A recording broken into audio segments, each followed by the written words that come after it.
There's not much that we all agree on when it comes to money, but here's one thing that we do all agree on. We all want to pay less in taxes. And in today's video, I'm going to show you 7 strategies that you can use to pay less in taxes this year. And here's the best part. It doesn't matter whether you're just starting out, whether you're a hiring W-2 employee, whether you have equity compensation, you own a business, you make $100,000, you make $10 million. You can use these strategies. Hey everyone, if we haven't met before, my name is Jacob Turner. I'm a former Major League Baseball player and I'm currently the co-founder of Moen Private Wealth, where we help athletes and entrepreneurs build and protect wealth. You see, here's the problem with taxes. Everybody knows that they're going to pay them, but nobody really knows how they can help lower their tax bill. And I think it all starts with how we think about it. So let me reframe your brain. Instead of thinking about how we can just lower our taxes in this given year, I want us to think about how we can lower our lifetime tax bill. And here's what I mean. You see, there's thousands of different things that you can do to potentially lower your lifetime tax bill. But it really all comes back down to one of two things. You're either focusing on what we would call a present year tax benefit or a future year tax benefit. And here's how I like to think about this. Think about your situation. Think about the tax rate that you're in. Are you in a really high tax bracket this year, as in you're earning a lot of money, you're earning more than you've ever earned before? Or are you just starting out and you're in a lot lower tax bracket? And I think this is the starting point for helping to think about how do I lower my lifetime taxes, is to understand, should I be focusing on present year benefits? As in, I'm in a high tax bracket, I want that benefit today. Or am I in a lower tax bracket and I should be thinking about, what can I do today where maybe I'm overpaying a little bit in taxes, but it's going to provide me a bigger benefit down the road? What this chart is showing you is those present year versus those future year benefits.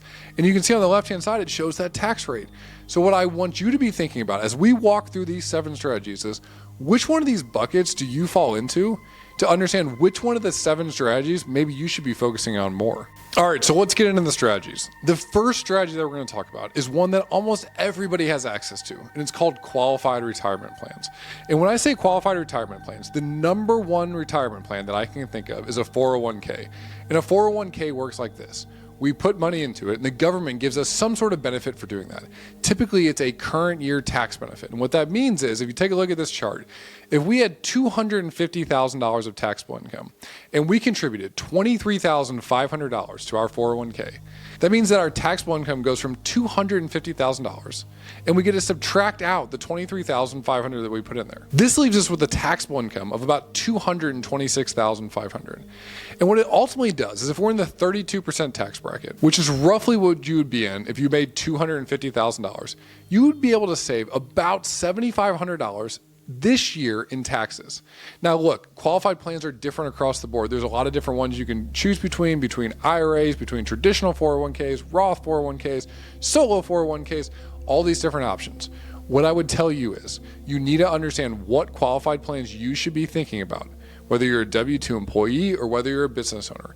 And you need to go back to our first slide and be thinking about, should I be focusing on current year benefits or future year benefits? But what I can tell you is this: you need to understand how you can max out qualified accounts. After all, they can save you thousands of dollars.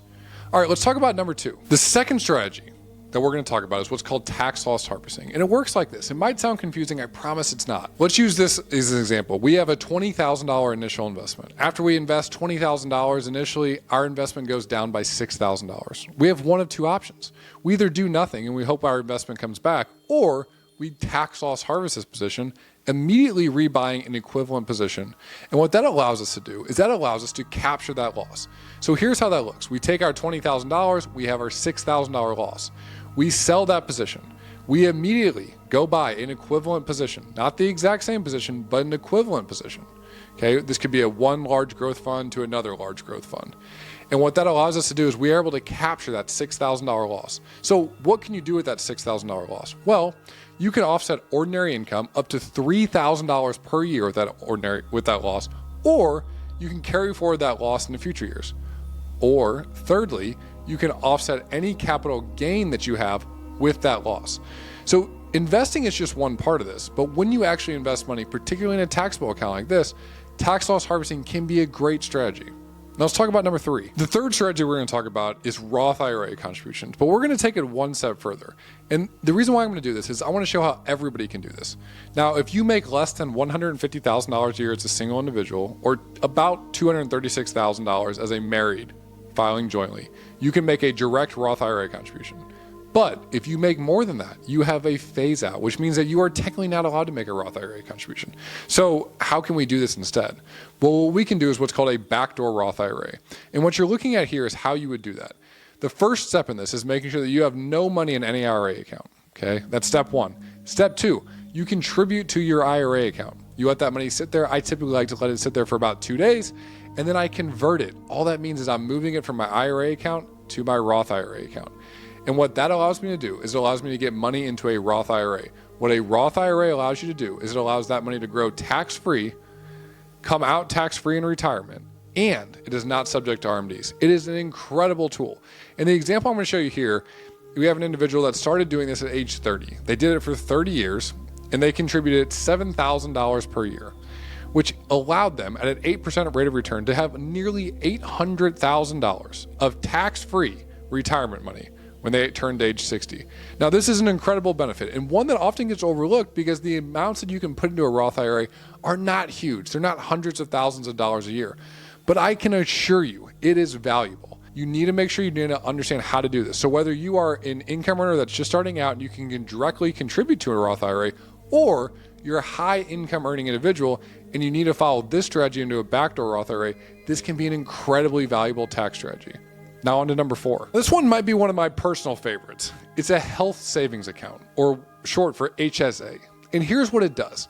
You can take money if you have a high deductible healthcare plan, which the IRS states as a single plan that has a deductible over $1,650 for 2025, or a family plan that has a deductible over $30,000. And what that allows you to do is it opens up what's called HSA eligibility. So then you can contribute to an HSA plan. And the reason why the government does this is pretty simple. They're saying, hey, chances are, because you have this high deductible, you're going to be having existing healthcare costs throughout the year. And what we want to do is we want to lower that burden by giving you this opportunity to contribute to this plan. If you're single in 2025, you can contribute $4,300. If you're married, you can contribute $8,550. Now, what can you do with this money? Well, one, when the money goes in, it gets a tax deduction. When the money goes in, you can also invest this money. This money grows tax-free, and then this money can come out tax-free if you use it for any qualified medical expense. So what I always recommend doing is if you can pay for your medical expenses out of your personal cash flow and not your HSA, still make the HSA contribution, get the tax benefit, invest that money, let that money grow tax-free, and then treat this money as a quasi-retirement account. Because here's a little loophole with the HSA, is you can actually take out the money in the future for medical expenses you had years ago. Just make sure you keep your receipts.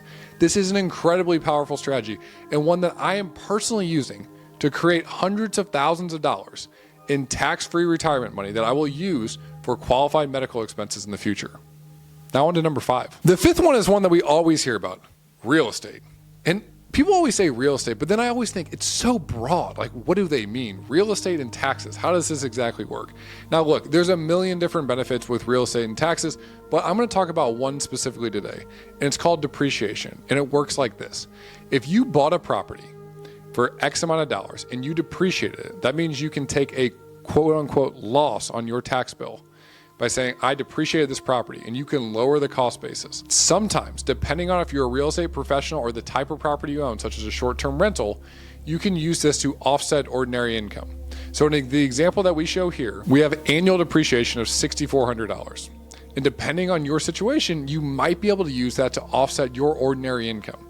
Now, on top of that, there's other things that you can do to supercharge this. You can do what's called bonus depreciation, where you come in and have a cost segregation study done. We're not going to dive into the details of that today.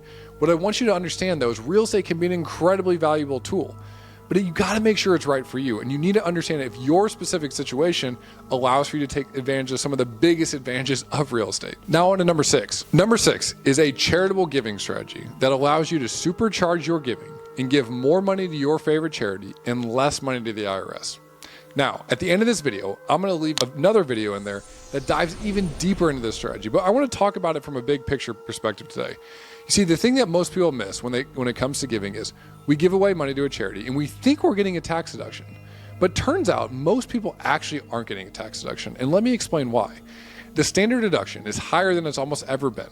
It's more than $14,000 for an individual and more than $28,000 for a married couple. And what that means is if you do not have deductions above and beyond that number, you're going to get the same amount of deductions as anybody, whether you gave away $1,000 or whether you gave away $10,000. So here's how we can get around that. we can use what's called a donor advised fund. And donor advised fund works like this. It's just a special type of account.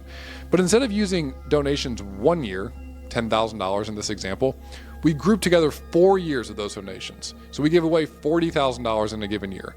And what that allows us to do is it allows us to take the itemized deduction of these donations. So instead of getting that standard deduction like I talked about earlier, we are going to itemize our deduction, and we're going to get the entire $40,000 amount as a deduction. And what that will allow us to do is save roughly $14,800 off of our tax bill if we were in the highest tax bracket at 37%. An incredible benefit. But you have to be strategic about this. And this is what it goes back to about tax money. Everybody wants to lower their taxes.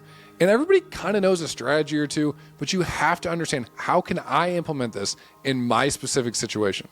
Now on to number 7. All right, so we've been taxed on our income. But this is the thing that most people miss. You're also going to be taxed on the investments that you have, no matter how they're invested. Okay? Qualified accounts are going to get taxed down the road as ordinary income, but what I want to talk about is taxable accounts. And when I say taxable accounts, what I mean is anything that's outside of those retirement accounts, 401ks, IRAs, Roth IRAs. How you invest that money really, really matters. And what I mean by that is when you have all these different investment options, they all get taxed differently. Let me give you an example. If you buy municipal bonds, those are tax-free. If you buy corporate bonds, those are taxed as ordinary income.